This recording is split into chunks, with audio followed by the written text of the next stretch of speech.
So you've assembled a scene in Blender and rendered it. Neat. That's a neat scene. That looks neat. Something is missing though, and I'm not talking about texture files. I mean something is missing from within you. You've become numb to the ease of digital creation, merely an empty vessel mindlessly assembling assets. You need that spark. You need deeper understanding. You need to make something that truly feels real.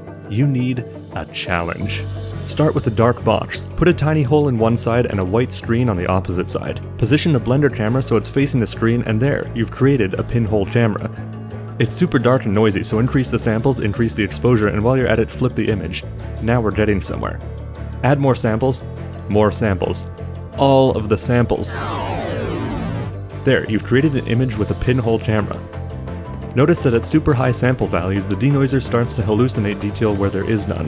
Where we're going, we don't need the denoiser. Get rid of it. Not bad. But it can be better. Look up tutorials to relearn the thick lens formula, calculate the shape of the lens you need, and then model it from highly subdivided icospheres. Go insane trying to figure out why the light isn't refracting through it properly, and realize that filter glossy was set to 1 by default, which will automatically blur caustics. Set that to 0. Figure out the effective focus distance you need and set up the box in the right place. We can lower the exposure now, but the edges of the image are super distorted. Turns out people found a solution for this in the 1890s, and they were kind enough to include all the relevant specs on this diagram. Copy all of that, model all the lenses, and put them in a tube. Put the tube at the front of the box and experimentally figure out the effective focal distance. Render it. Nice detail, but realize that the field of view for this lens is much narrower. Adjust the size of the fake camera inside the real fake camera. Adjust the aspect ratio so you can get more picture in your picture. Adjust the scene and render it again. Nice. Now contemplate how far you've come, but also how much remains to be done. This is the point of no return.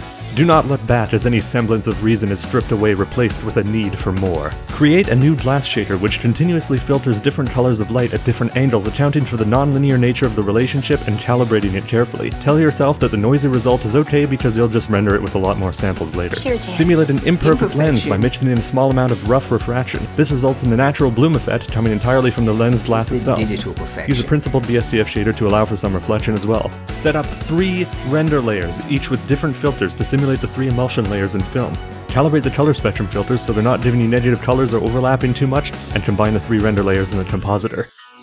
Enable dispersion. Realize it's too noisy and takes too long to render. Get rid of the dispersion shading layer. Model the characteristic curve of film for each emulsion layer. Create a script that renders the image in separate tiles. Create another script that puts all the pieces together for you. Simulate halation using filters that add extra light through rough transmission shaders. Determine various effective focal distances. Plot that data and derive a formula describing focus plane distance with respect to lens position. Put all the components into a smaller box. Improve the geometry of the lens tube. Create a model for the camera body. Include a viewfinder camera. Give it some nice materials and branding. Create a focus ring and an aperture ring. Model aperture blades. Use drivers to make the lens and aperture blades move when their respective rings are rotated. Add a thin filter in front of the viewfinder camera to darken the viewfinder's camera view to be approximately what the final image will look like. And finally, create an exposure dial and use the driver to link it to the exposure render settings.